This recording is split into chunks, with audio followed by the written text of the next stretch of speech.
Hey, how's it going? Thanks so much for checking out this video. My name is Ray, there's one of me, and this is part 3 of my Boss ME-90 series. So in the first one, we checked out all the preamps. The second part, we checked out all of the distortion and overdrive and fuzz pedals. And today is one of my favorites, man. We're gonna be rocking some modulation. I don't know about you, but I can definitely get lost in the world of like phasers and chorus and vibrato and flanger for hours. Even though when I play live, I kind of use them sparingly. But yeah, man, let's get into it right away. First off, though, again, I just want to thank you guys so much again. I've been gaining some subscribers. Like, I think I've gained almost 100 subscribers in like a month, which for me is really rare and showing that the channel's finally growing again. So, guys, thank you so much. All the comments and stuff have been really sweet, and I've been, the engagement's been up and everything. So, I really can't thank you guys enough. I hope you're enjoying these videos. I'm really still trying to find my voice as a presenter. I've had many years to get used to being on stage and playing music to people, but like speaking to a camera is still, even after as much practice, I guess, as I've had, I still feel really awkward sometimes doing this. So I appreciate you guys so much, man. Thanks for sticking around with me. So yes, the first one we're going to be looking at today. Oh, real quick too, I just want to go through my signal chain. So I'm going through the Boss ME-90. I'm going direct out with a line out into my Alesis Multi-Mix 8. Again, everything is flat, so you can hear the true character of the pedal without any added EQ. I have that going into my Focusrite 2i2, which has still been giving me a lot of grief, and I might be needing a new one or something. I don't know, but it's working for now. And that is going through my laptop, which I'm running Reaper to record everything. So that's my signal chain. Now let's get into it. So number 1 on the list today of modulation effects is the phaser. And so from Boss, I downloaded their parameter guide and going through this. So what Boss says is number 1, phaser adds an out of phase sound for a modulated swelling effect. And yes, out of phase. So what is phase? The best way I have to describe phasing or phaser, and you guys in the comments could really help me a lot, explain it even better. But imagine you have a speaker, like your speaker cab of your guitar amp, and you're miking it with 2 microphones, right? When you have your microphones perfectly distanced from the speaker, those microphones are in phase. So say you're recording a clean tone, like you'd have a sine wave, and both of those microphones would be recording like a perfect sine wave, right? Now, if you were to like back the other microphone off, right, keep the one in place and then back the other one, start backing it off, they would start to pull out of phase. So you'd start to see that sine wave starting to kind of, one would stay the same and the other one would start kind of moving away from it and then kind of going out of phase. And so a phaser is kind of doing that, where it's kind of going out of phase, into phase, out of phase, kind of going back and forth. If you were to move it, a perfect amount of distance, you'd actually get to the point where you're canceling each other out, because the peaks of the sine wave would be equal to the valleys of the other microphone sine waves. So they would actually just they would just be canceled out. So anyway, that's kind of phasing explained as best as I can. So really, what does it sound like, right? I like to use phasers in 2 different ways. I like kind of a slow, kind of sweeping phaser, and then I like another one that's kind of more of like a kind of wobbly kind of phaser. So this first one is the slower one, and yeah, I got my handy-dandy notebook again. As always, taking copious notes, writing down all my settings. So yes, for the slow one, the rate is going to be at 8. The depth is going to be 75, and the resonance is going to be at 60. So that's something too. There's only 3 knobs again for all of these modulation pedals. So depending on the effect will change what those 3 knobs do. Sometimes they're rate, depth, and resonance. Sometimes they're rate, depth, and like effects level. Sometimes they're the key or the harmony. Sometimes they're feedback and time, or lower, upper. So like there's different parameters that are assigned to those buttons if you're on different effects, if that makes sense. So I'm going to be using mostly the X high gain amp, and I'm just going to be going through like a low gain, pretty much a clean sound to a dirty sound. So I'm going to use my song Fire in My Eyes to demonstrate the phaser with like a slow rate, like a slow sweep. So here's the X high gain without the phaser. And here's it with the phaser.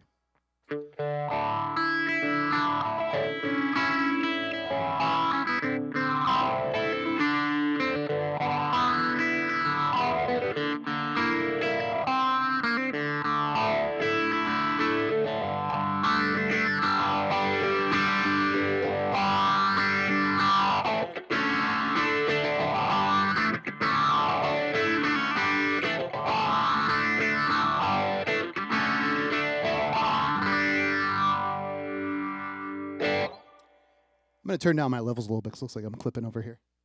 So there you have it. That's phaser with like a slower sweep. And then the other way I like to do it is I like to speed up the rate. So I'm going to keep the depth the same, resonance the same, and I'm just going to speed up the rate. So I sped the rate up all the way to 38, so it gives it more of a character like this. So you get that kind of wow, wow kind of sound.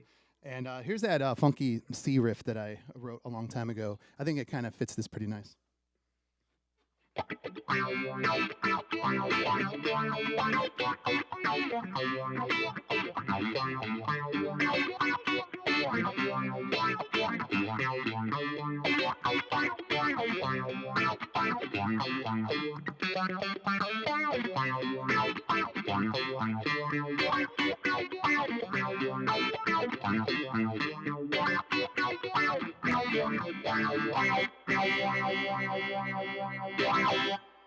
Moving on. Next one is a flanger. So number 2 is flanger. And from Boss, what they're saying is that it adds modulation that sounds like a jet airplane taking off and landing. That definitely is the most like kind of cliche, classic way to use a flanger is to get that airplane jet sound, right? That kind of, you know, spacey kind of sound. But flanger's actually got a decent amount more to it than just that. But so if to explain flanging really, really fast, my understanding of flanging is it comes from the old tape deck days where you had actual like, you know, magnetic tape to record. And the place where the tape would kind of, you know, roll over was called the flange, right? And so if you were to actually take your finger and kind of push on the part that was called the flange, it would kind of bend the tape and it would kind of like make it warbly and go out of, you know, off pitch, or, you know, and it would also slow it down or speed it up. And you could kind of like, you know, the way you messed around with the flange would kind of make it go and you can do these different effects with it. Hence flanging, right? So the controls for this one, again, it's just rate, depth, and resonance.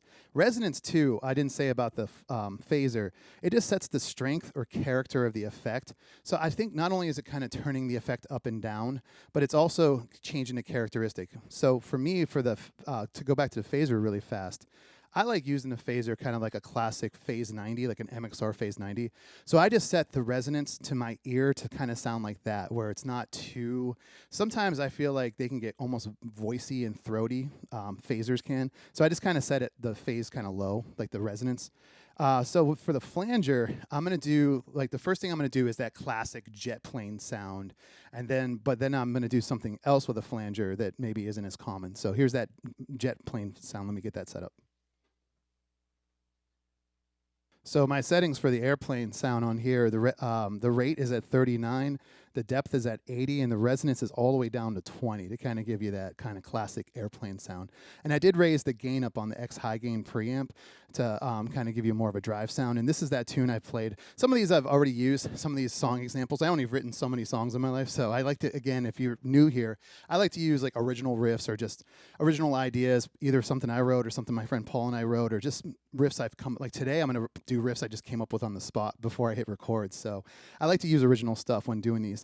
So I'm going to use that song Isn't Love, and here's what it sounds like with that phaser, or excuse me, flanger, like airplane effect. So here's the amp without the flanger.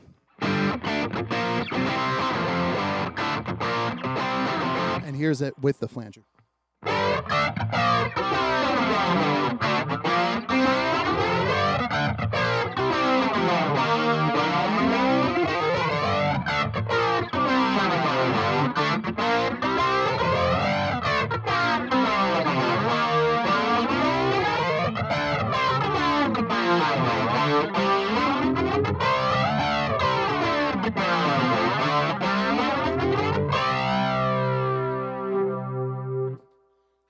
Sounds like a jet plane just taking off, doesn't it? Just rolling back my volume here again on my, for some reason it's kind of running kind of hot today. So the other thing I like to do with a flanger, though, other than that airplane sound, is I kind of like to do what Prince did in the song Purple Rain. You know, he's not using a chorus pedal. It sounds kind of like a chorus pedal, but he's actually using a flanger. And so what he does is he kind of sets it up like this. Let me do it real quick, and then I'll tell you my settings. So I changed the rate to 52 I rolled the depth back quite a bit to 68, and I kept the resonance at 20, and I lowered the gain again on the X high gain all the way down to 5 to get a real clean tone. And so here's that one song I play a lot. It's called Carpe Diem, and I like to use it again more of like a chorus effect. So here's what that sounds like. Here's without the flanger, and here's with the flanger.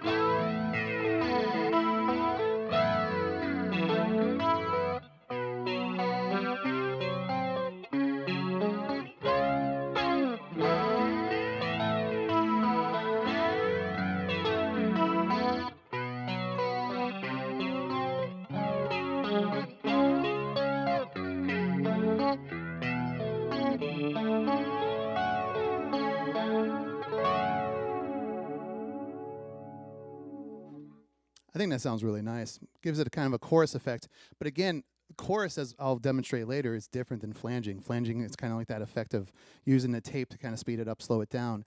You'll find, too, with these modulation effects, a lot of these things are kind of doing the same thing, where it's de-pitching or changing the pitch, or it's changing the timing. But all of them are kind of doing it in different ways. It's either taking you out of phase, taking you out of tune, taking you out of time, but in different ways, which all have cool different characteristics.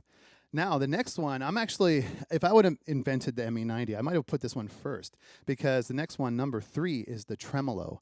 And it's kind of like one of the original guitar effects like ever. And a lot of them were built into guitar amps. For example, like Fender. See, now it's funny because Fender called it vibrato, but they're not vibrato. I think that they were saying like it kind of does a similar thing, like where it gives you a wavery kind of sound, like you would. Here's like vibrato. Like if you were to play vibrato, like you would use like your whammy bar, maybe like. But what the whammy bar is doing is it's taking it out of pitch, putting it back to up in the pitch, and so it's changing the pitch. Where tremolo is actually doing that wavery thing, but it's doing it with your volume, with your amplitude, right? So the way Boss describes it is gives a retro effect by cycling.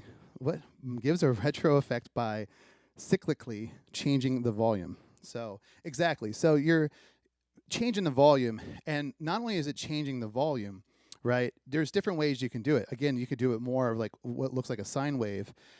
It's all done with this thing called a low frequency oscillator. I don't even have to get into all that, but so you could have more of a sine wave where like the kind of taking the volume down and up is very smooth, right? It's kind of just kind of gradually going up and down, and you can change like how much it's going up and down and like the rates of how fast it's going or how much and how deep it is. And then you also can have another way to do tremolo where it's more of a square wave and it's a lot more choppier.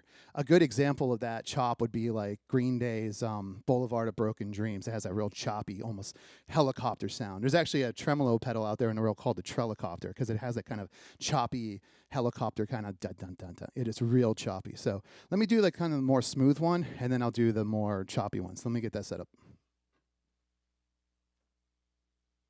So my settings for the kind of smooth sound, I have the rate at 56, the depth is at 30, and then now this one, they changed the parameter from resonance. This time it's effect level. And so one thing I love is a tremolo that has the effects level, because sometimes when you turn on a tremolo pedal, you lose a lot of volume because it's kind of cycling through your volume. So having a master like level is so cool. So I'm glad they added that. So I have that level at 60 to kind of make up for the gain loss for the effect. This song I'm going to use is a song called Empty Hanger, and yeah, it sounds like this. So here is without the tremolo. And here's with the tremolo.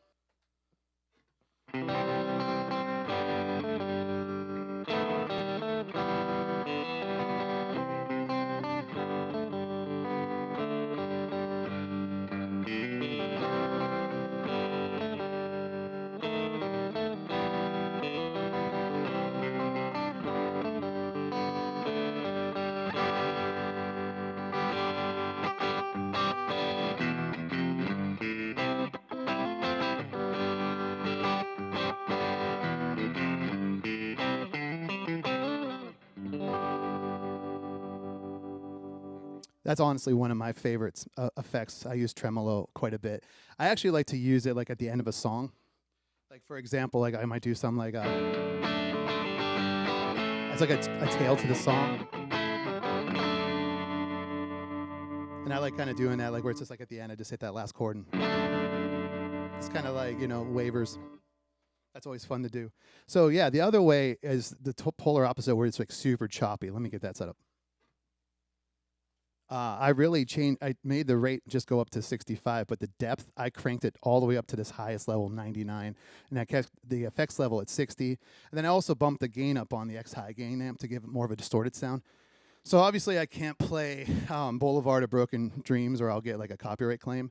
So here's something in that kind of style. So this is something I made up on the spot before I hit record. Sorry. Let me demonstrate. This is this is without the obviously without the tremolo. You probably figured that out.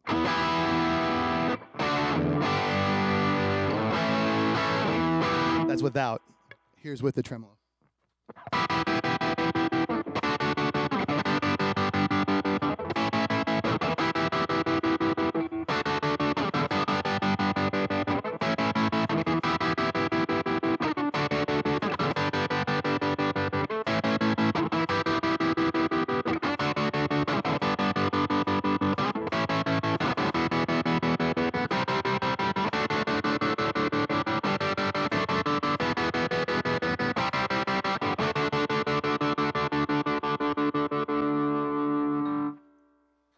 Tremolo. It's fun stuff, man. I love using that stuff. All right, next one is one of my most favorite. Some people are not a big fan of this next one, but I've always, I grew up in the 80s and the 90s. So, I mean, you heard this all over the place. Then number 4 is the chorus pedal. I don't know why. It's been kind of, lately in the guitar community, I feel like in the last few years, it's been kind of like not hip to use a chorus pedal. Now, I do have to admit that you have to be careful how you use it, because you really can just sound dated and sounds like the 80s. It's like the 80s in a pedal. I don't think that Robert Smith of The Cure would have a career without a chorus pedal, but man, I think it sounds great. I actually like bands like Typo Negative. I'm not any kind of goth person or anything. I just like different styles of music no matter what. I don't really get into like the culture as much around it. I just like the music. But I love how they use chorus pedals, and it sounds almost like kind of synth-like. It's real fun. So the way that Boss describes the chorus is an effect that creates a beautiful spaciousness and depth by adding a slightly modulated sound. The direct sound is set to a fixed volume. Yeah, so you're going to find, because like number 4 is chorus and number 5 is vibrato, and they're super similar. Similar, but there's one huge difference. Chorus, you keep your original dry signal. And then, so kind of like how I said, like the phasing, you have the 2 microphones and you pull one back and it gets out of phase. Well, in chorus pedals, your signal is split into 2. So the one signal stays like the same, like just your direct signal, and the other signal, it gets messed with. It's either detuned or it's put out of time. And this is the reason why it's called a chorus, is because it simulates, like, as soon as you have 2 people performing the same thing, right? Like say you're both playing the same exact guitar part. Hell, say you're even double tracking a guitar. And I mean, no matter how like gifted you are and talented, excuse me, my throat just cracked there. You're going to be sometimes slightly off time or slightly out of tune, ever so slight. I mean, I'm talking barely perceptible, but that can give a cool doubling effect.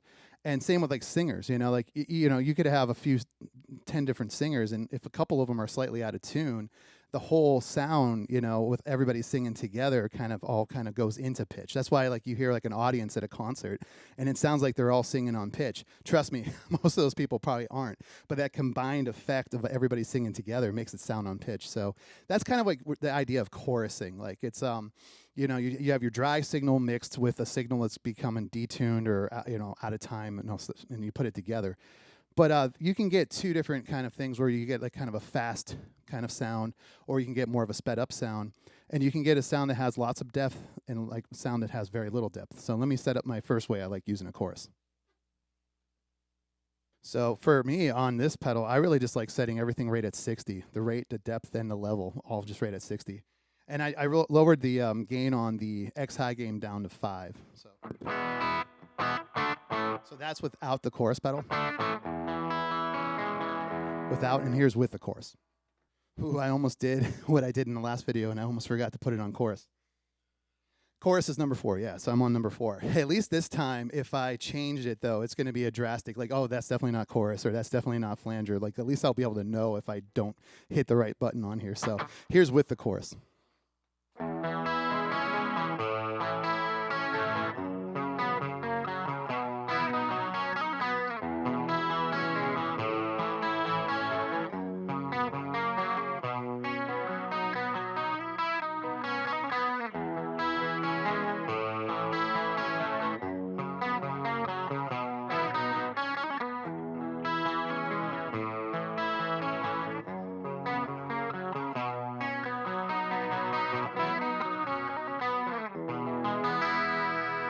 Yeah, and that tune's called Next Plane Out of Here. I still need to write it. So yeah, for the faster setting, I like to put the rate around 88, the depth down to 38. Otherwise, it gets way too pitchy and out of tune. And I'm actually going to boost the level up just a bit. And this actually, I use this setting to kind of give you that rotary sound, which is funny because there actually is a rotary setting now on the Boss ME-90. But for many years, I didn't have any kind of rotary effect. So I would try to use the chorus to emulate a rotary effect. So here's a chorus pretending to be a rotary. Let me get that dialed in. So again, I'm going to use that Carpe Diem, but I'm going to use the intro this time. Here's without the chorus. And here's with the chorus kind of doing that rotary effect.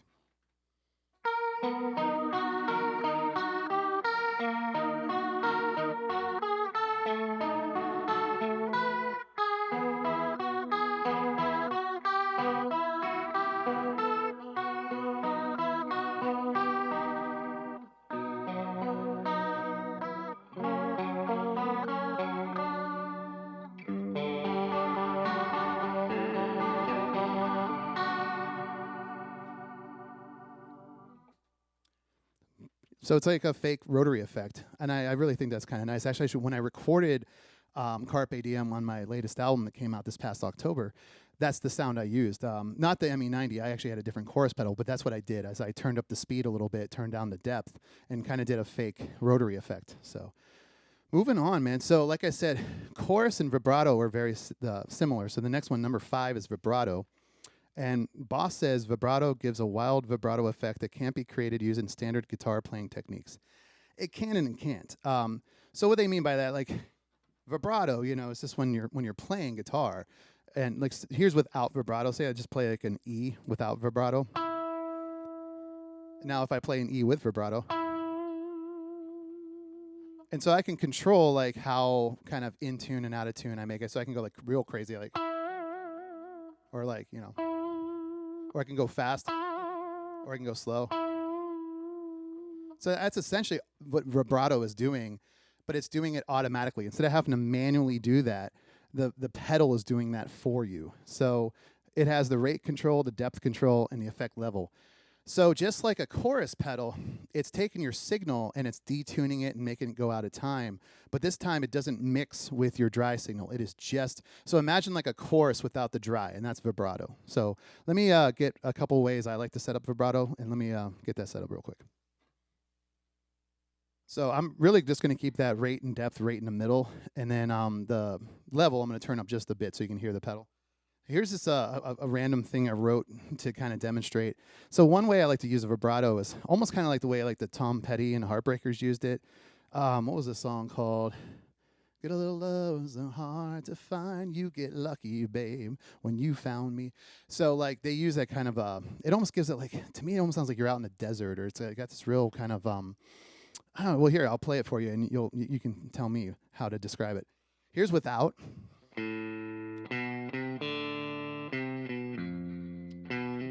That's without the vibrato, and here's with the vibrato. Almost did it again. Put it on vibrato. All right, here's for real with the vibrato.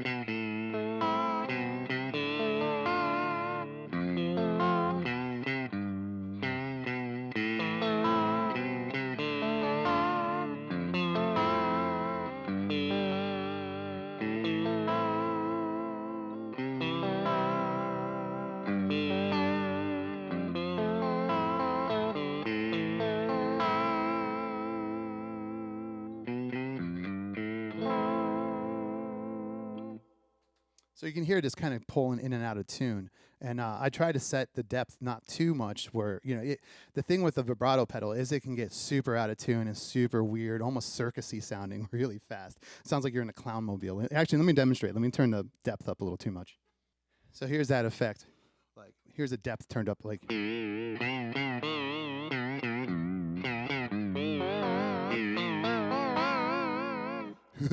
It sounds definitely, it's like Krusty the Clown. Super trippy, man. So yeah, you have to kind of keep that depth under control, unless that's the sound you're going for. Maybe there's a certain song or a texture or something timbre you need that's that crazy out of tune.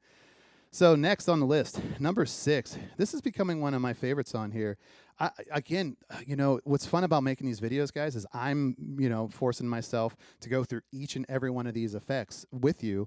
I mean, a lot of these I'm very familiar with, but there's some that I'm not. I've never really messed around with them a whole lot. And I've worked with, the next one, number 6, is pitch shift, right? So it's like the pitch shifter. And I've worked with pitch shifters before, but this one's slightly different than the ones I've ever used. And so I'm finding some sounds that I really dig that I might even use on some stuff, So number 6, pitch shift, says this effect changes the pitch of the original sound up or down within a range of 2 octaves. Another thing it does, though, too, is that you can retain your direct signal, right? So this pitch shifter, for a lack of better way to say it, it's almost like a manual chorus pedal, where you can kind of choose how much you want to detune it, but you don't really have a way to change the rate or anything like that. But you have the direct level, which is like your unaffected signal, and then you have the effect level. So, but the thing is, when you detune it, you're going to detune it in semitones, which in America we like to call them half steps. So you can either go by half steps going down, right, or you can go up. So the first one I'm going to do, I'm actually going to go down. I think it's going to be like a minor third. Yeah. It's like a step and a half, yeah. So I'm going to go down, but what's kind of neat about this is, like, unlike a harmonist, which is coming next, the pitch shifter isn't reliant on what key you're in, right? Like, every note you're going to play, the pitch that's going to be along with the direct signal is going to stay at that same interval. It's not going to try to change the intervals based on a key center. It's just going to, no matter what, it's like if you want a minor third, it's minor third. If you want a perfect fourth, it's perfect fourth. It's not going to follow a key. It's just going to follow that interval. The thing is, though, is that these pitches, though, are also, to my ear, they're also a little out of tune. So, like, this isn't like a perfect pitch shifter. I wouldn't use this as like a detune pedal. They actually have a detune pedal in a different section of the ME-90 that I'll demonstrate in the next video. So I wouldn't use this like a detune. Like, I wouldn't use it like a drop pedal, like the, Digitech drop pedal. I wouldn't use it like that, or I wouldn't use it like the Electro Harmonix pitch shifter, or like any of their octave pedals. It's not that. It's like they're still out of tune, but it is like going down by half steps. So let me set up this first one. It's kind of a neat sound that I might actually use in something. All right, so actually I'm going to do this in 2 ways, because so the first one is going to be -3 on the detune. So I'm going down 3 half steps. So here's without. That's without the with the pitch shifter. Here's with the pitch shifter.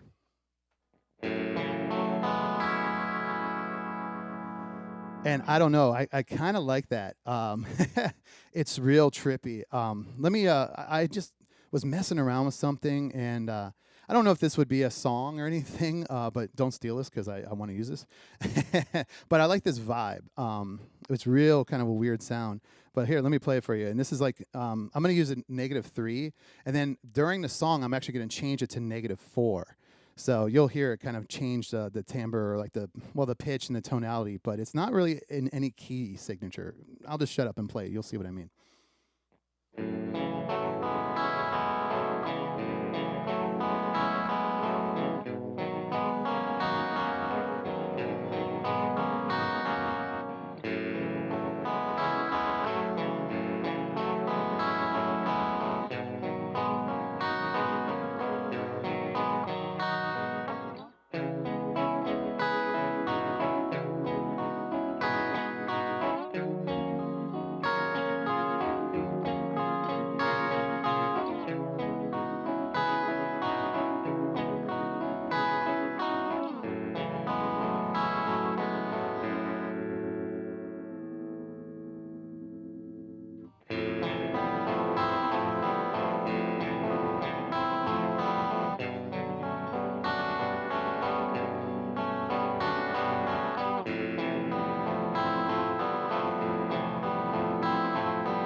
I like that vibe. I don't know what I would do with it, but that's pretty neat, man.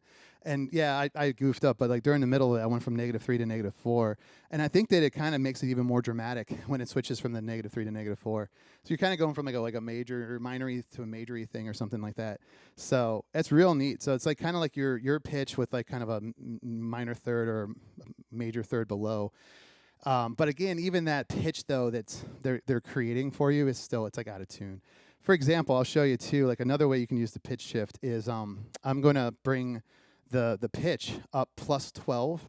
So in Western music, right, we basically have 11 pitches, and then the 12th one's the octave. If you're going up chromatically, so that's going to kind of emulate the octave above kind of effect. But it's, again, this is not like a pog or something where it's like the octave up is like a pretty decent sound on its own and really on pitch. This is an octave higher, but it's also like detuned. It's not like a perfect octave. You'll hear what I'm saying. So again, here's without, and here's with the octave up. As you can hear, that octave is definitely out of tune. Like, it's kind of in tune here. Yeah, even on D, listen how out of tune it is on D. But on C, it's a little bit more in tune. But you can kind of get that fake 12-string effect by doing this. Here's my song, Between the Dates. And I'm actually going to turn down the effect volume a little bit so it's not too crazy out of tune.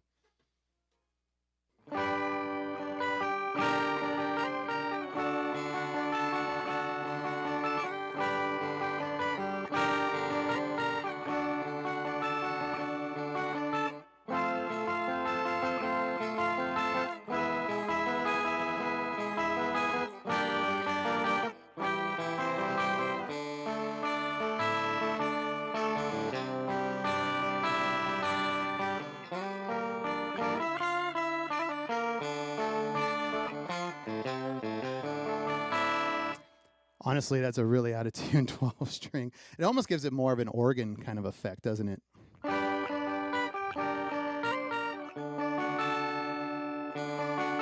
See, I don't know if it's meant to be that out of tune, because the only thing that makes me think it's supposed to be out of tune like that is that it says here when you set it to 0, even that has got a detune. So let me actually set it to 0, which should be unison, but it's not. It's actually a couple cents off. You'll see what I mean here. So now I have it set to 0. Here's without. And then here's with. So it's not a perfect pitch either. You can hear it's like a little bit out of tune, the other pitch.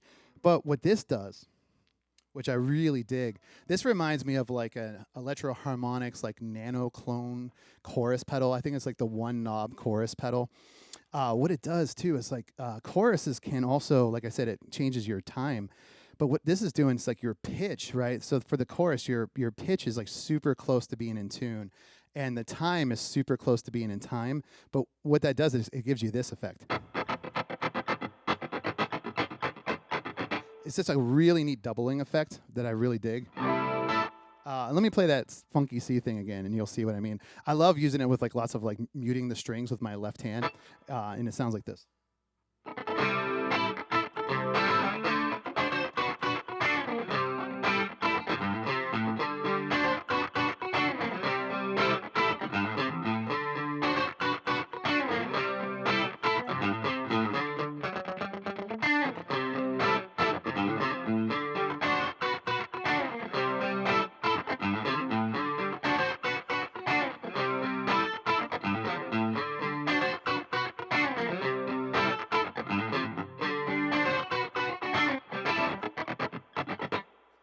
I dig that. I love that. That's a lot of fun. And it does remind me of that Electro Harmonix, like nano chorus or whatever. It actually reminds me too, I'm not going to play it, I don't want to get a copyright claim, but it reminds me of like Children of the Sun. That if you remember that. I'm just going to play that much. But if you ever heard that song, it's really got that tone, which is really fun. So moving on, number 7 is the Harmonist. And this is different than the pitch shifter. It's similar in the idea, but it's different in how it uses it. So number 7, Boss says, creates harmonies similar to playing twin guitar. Use single notes when playing with this effect. The direct sound is set to fixed volume. I see. So you can't control your direct volume, but you can control the volume of the pitch. So unlike the pitch shifter, right? The pitch shifter, you're just going down, either down by half steps or up by half steps. And then you can control your direct level and you can control the effect level. The harmonist, your control parameters, right? The first knob is actually going to be your key, what key you're in. And then the second knob is going to be your harmony, right? And so that's where you can control, like if you're detuning it down a third or a fourth or whatever. And then you have your effect level, which is going to be the level of the part that's detuned or tuned up, right? The part of the harmony, all right? So you can control the volume of your harmony, but your dry signal, it stays the same. You can't control that. So what you have to know how to do to be able to use the harmonist the right way, again, they recommend that you use single notes for this. So I have a song called The Degree.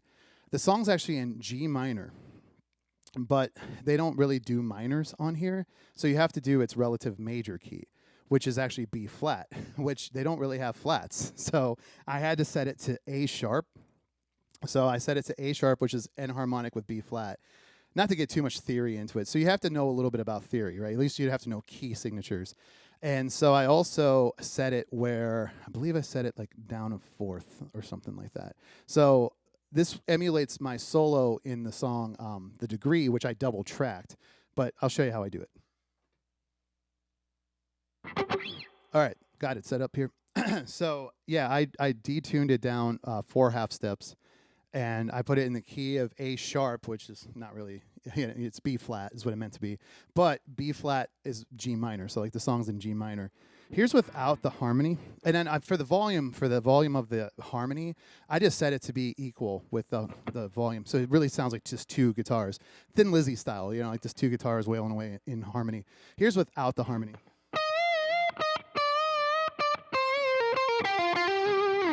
Right, and here's with the harmony.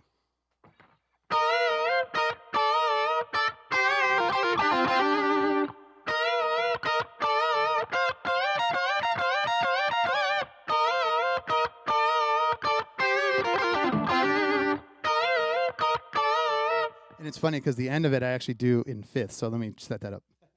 So for like the last part I have to go like, ooh, that doesn't sound right. There it goes. Yeah, so I did it in different levels or different, intervals. So yeah, again, here's with the...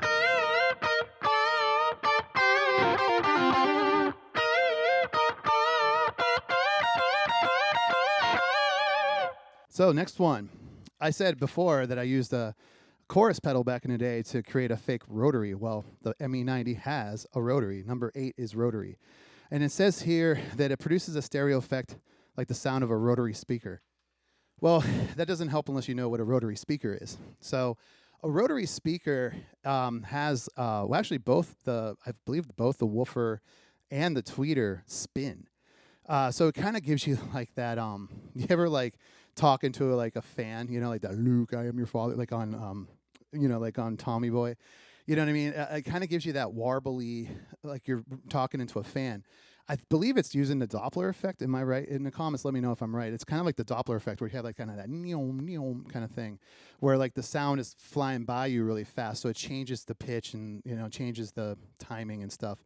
So again, it's creating that chorusy effect, right? Almost like a doubling or kind of giving it vibrato is a better way, not chorus. It's more of a vibrato, but it's like a natural way to make vibrato. Instead of using, circuits and chips to create vibrato, you're just spinning a speaker around. And it's so that you have a box. It's called a Leslie speaker. It's like it's in a speaker box, but inside it's got like a little rotating thing. It's like, so imagine putting the tweeter of your speaker on like a fan belt thing or on a fan, and it just spins it around.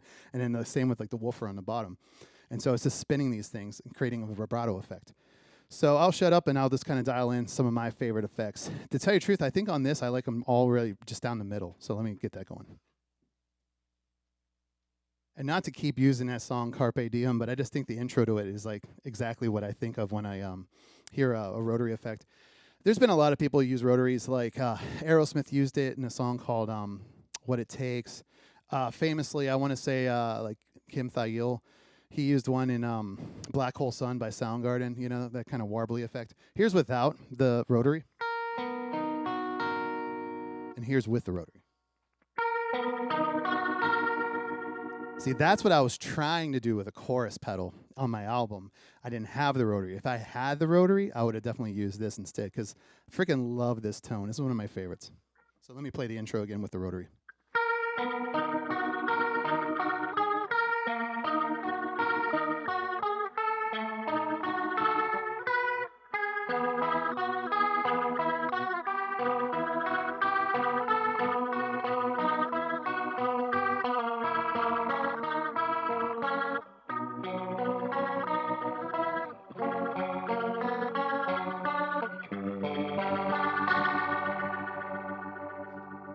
Freaking love that, man. It's one of my favorites. I love that tone. Now, if you were to like kind of speed up the rotary again, I don't like to keep the depth too high. Like I like to kind of keep the depth in the middle, and then you can kind of mess with the speed. That's what organ players use a rotary speaker a lot, and then sometimes guitar players do too. But let me give you an example of that. I'm gonna strike a chord, and then I'm gonna ramp up the speed of the rotary, right? The way an organ player would ramp up the speed of a Leslie, and you'll see what I mean. So here's a chord.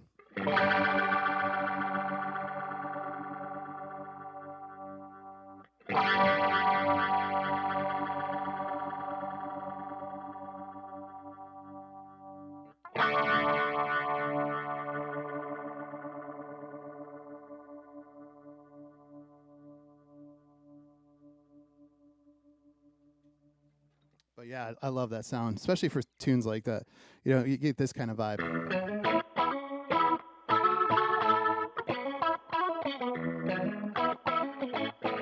And this randomly playing like an E major pentatonic.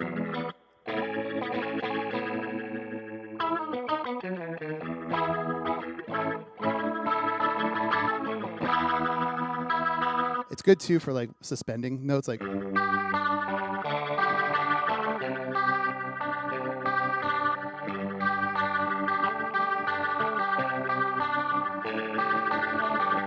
That's how Joe Perry used it in What It Takes, you know, that kind of vibe. Yeah, one of my favorites, big time. Next one, number 9, is a very old style pedal. It's called a Uni-Vibe. The way Boss describes it here is that it models the Uni-Vibe sound that is a must-have for 60s rock. Doesn't really explain much about it. My understanding of a Uni-Vibe, it's kind of got that phase shift thing again. I honestly, in the comments, let me know if you know how a Uni-Vibe works. I do feel like it's kind of more phase shifty, but it's different than a phaser. And really, I know like kind of one way to use it, and it's to kind of create that Hendrixy kind of vibe. So here is my Hendrix-inspired national anthem, Star Spangled Banner. And yeah, so it's kind of inspired by him, but played my own way. And I'm going to use the Uni-Vibe, kind of like the way he would have used it at Woodstock. So it sounds like this. So here's without the Uni-Vibe.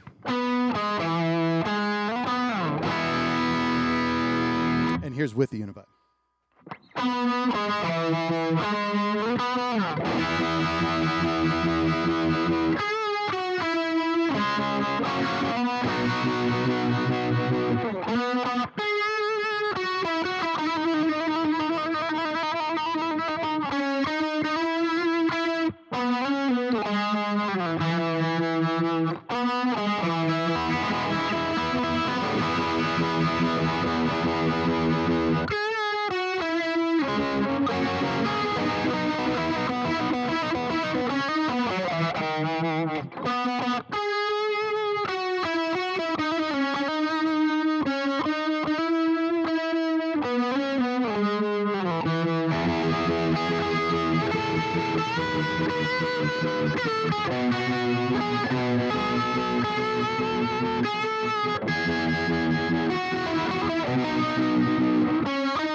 But it gives you that warbly kind of phase thing. It's almost like yow, yow, yow.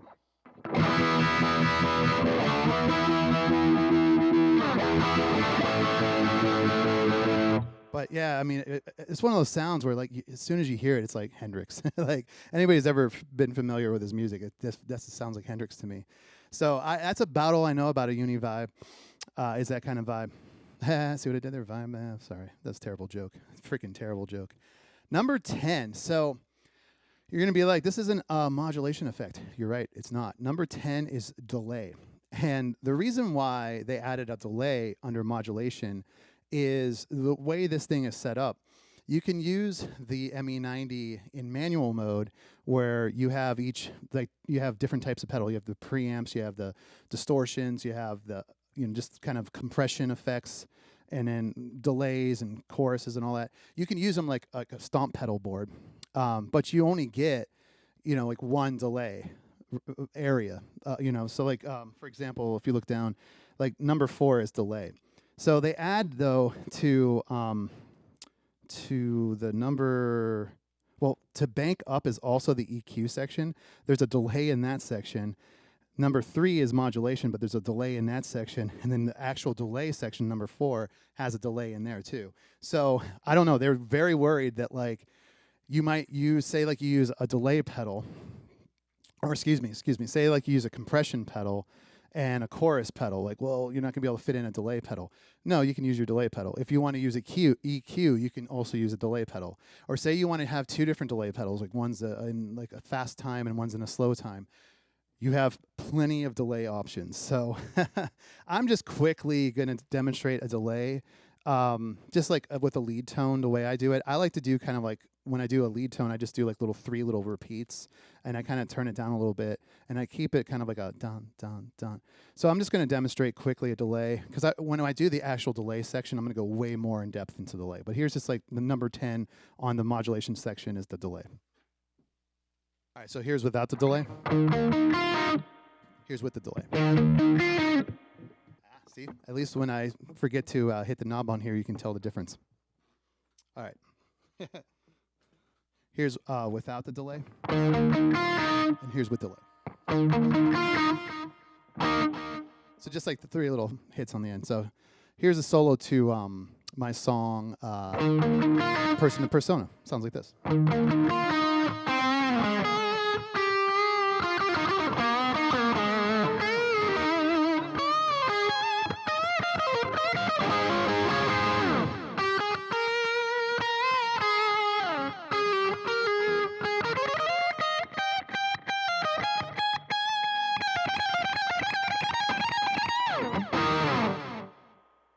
There you have it. So yeah, delay.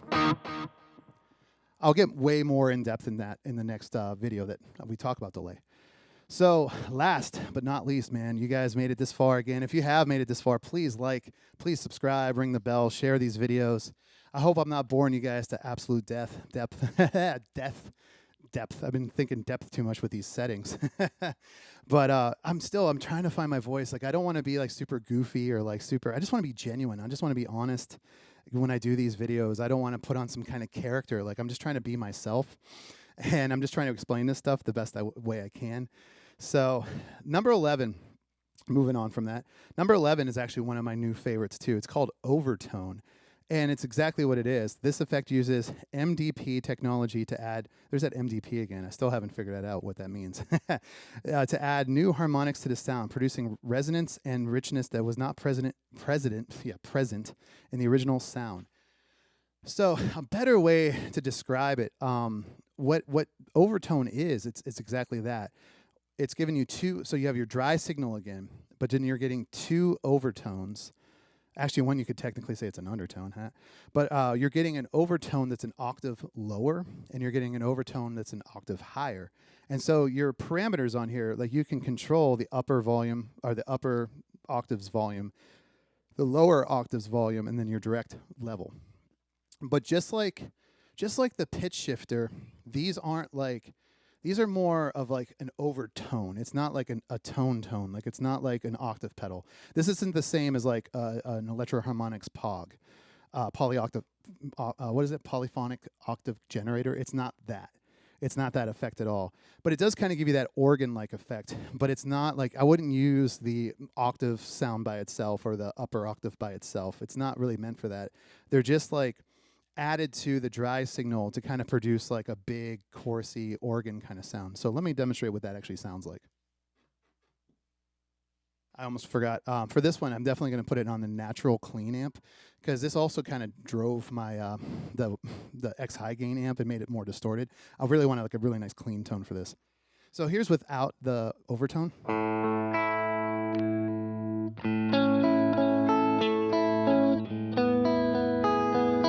And here's with the overtone. Everything is set in the middle, so everything is at the same amount of volume.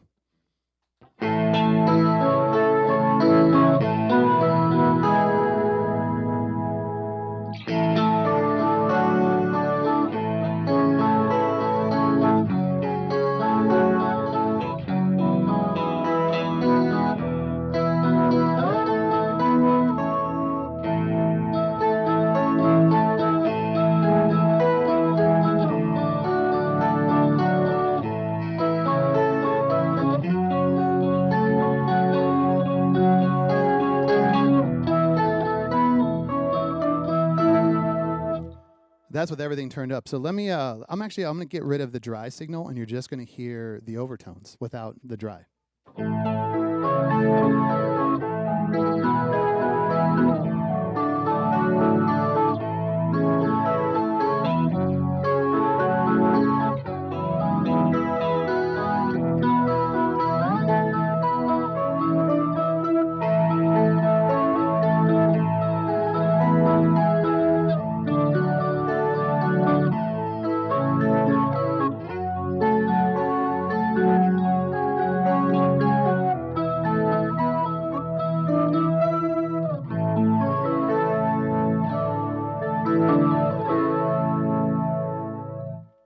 Very organ-like. Very cool sound. It almost reminds me of the beginning of Love and Affection by the band Nelson. I know that sounds freaking random, but I think they use like a baritone guitar or octave effects, to kind of give you that.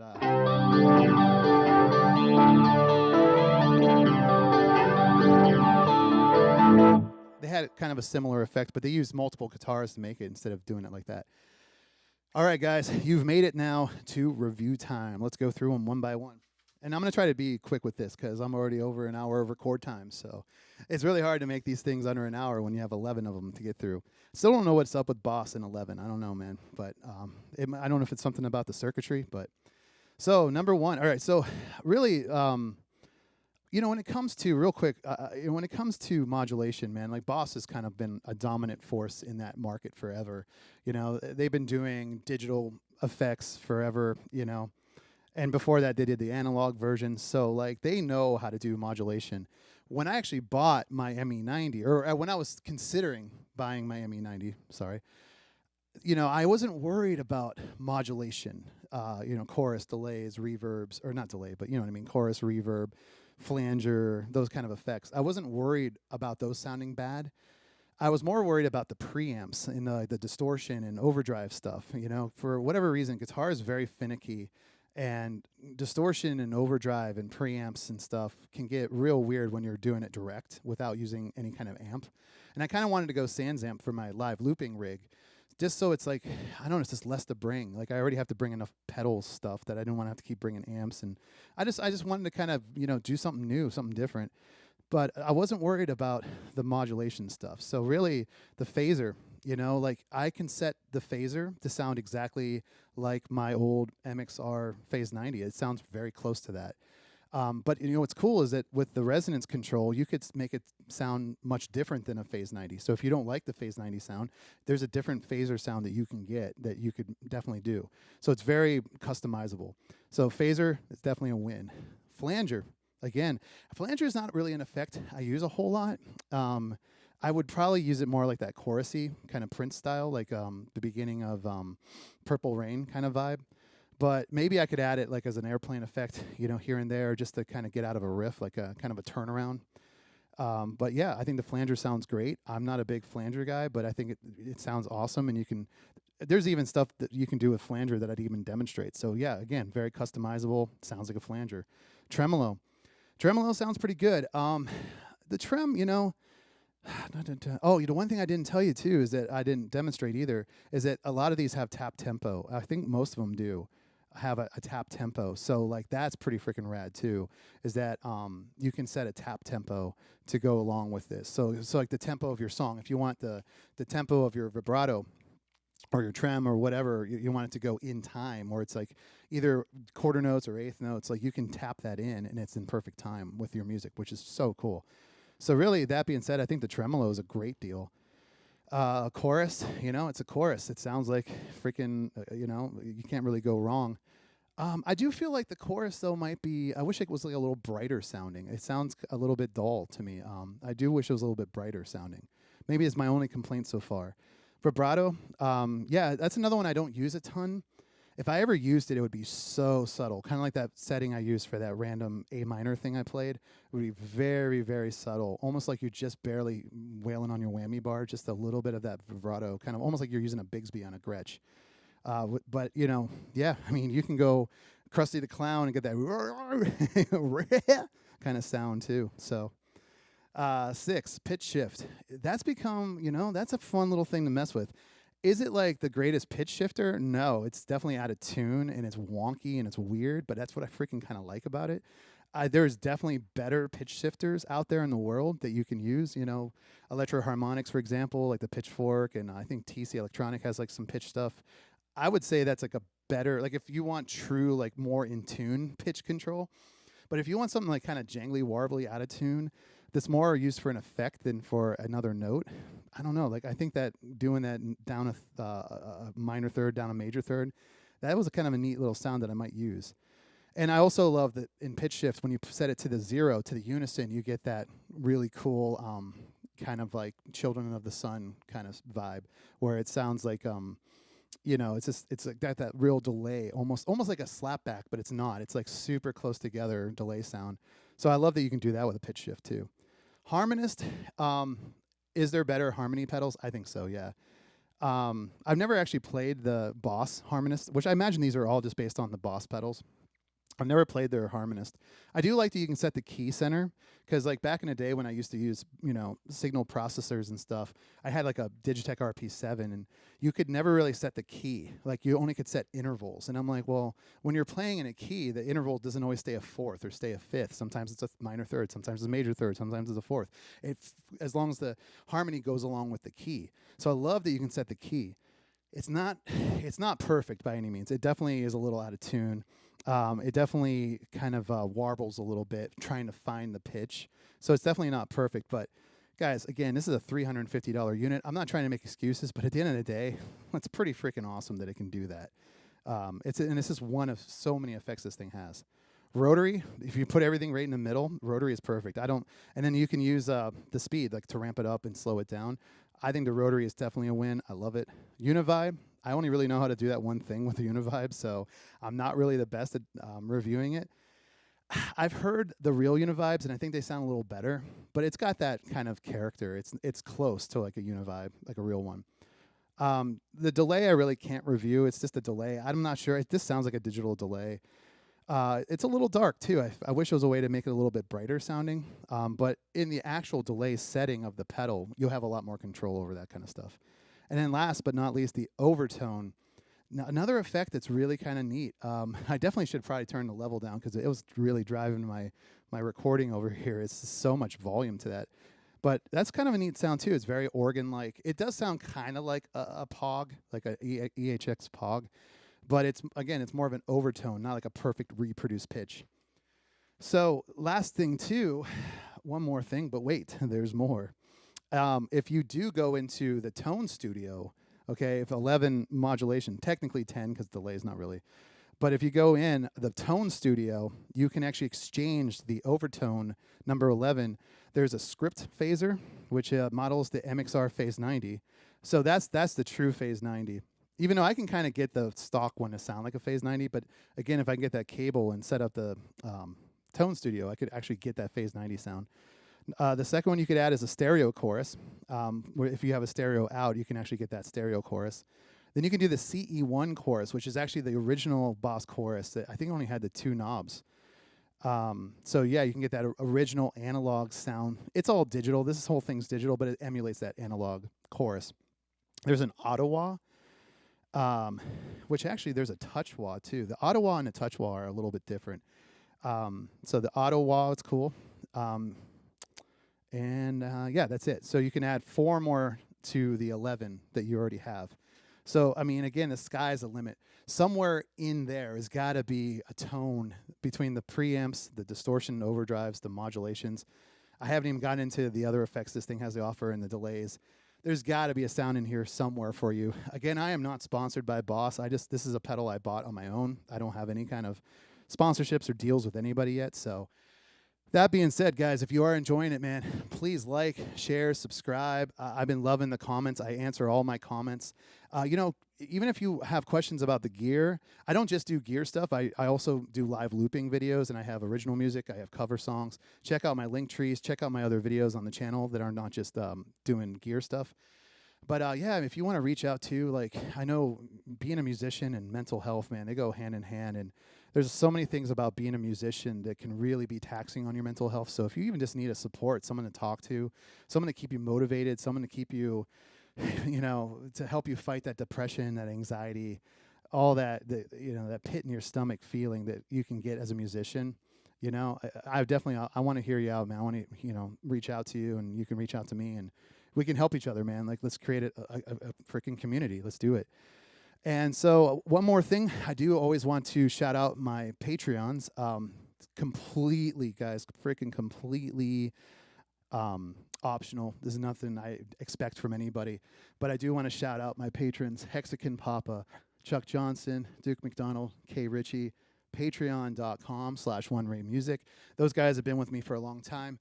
It's only $3 a month to start, and I have over 600 posts of all my old stuff, like between, I used to do podcast stuff. I have tons of like just duet starters I used to do on TikTok, and you name it, man, guitar stuff. I have a little behind the scenes stuff, and I am hoping maybe even this week. This is my first week off from playing shows since like January. I'm not even kidding you. So I actually have a week off to like make videos. So I'm hoping to put out a ton of videos, including some new Patreon videos. Again, it's completely optional. If honestly, just watch the videos, share it. If we can get this thing to a point where I can monetize it, I really just want to take that money and just buy some instruments and do whatever, you know what I mean? And like hopefully work with some companies that can give me some stuff for free or half price. But I just want to be genuine. I just want to be real with you guys. I want to give you my honest opinions. Overall, man, I've been very impressed with the ME-90. Are there some things that aren't perfect? Absolutely. There is with any kind of gear. But again, I feel like there's something here for you. Like, so if you've never used a multi-effect, maybe could be a good one for you to use. It's super easy to figure out. Everything makes sense if you know guitar pedals, amps. This is right up your alley. There's no drop menus and all that crap. All right, guys, thank you so much. I'll be back very soon. I'm going to be putting out hopefully a decent amount of videos this week. So definitely stay tuned, and I'll see you next time. Take care. Bye.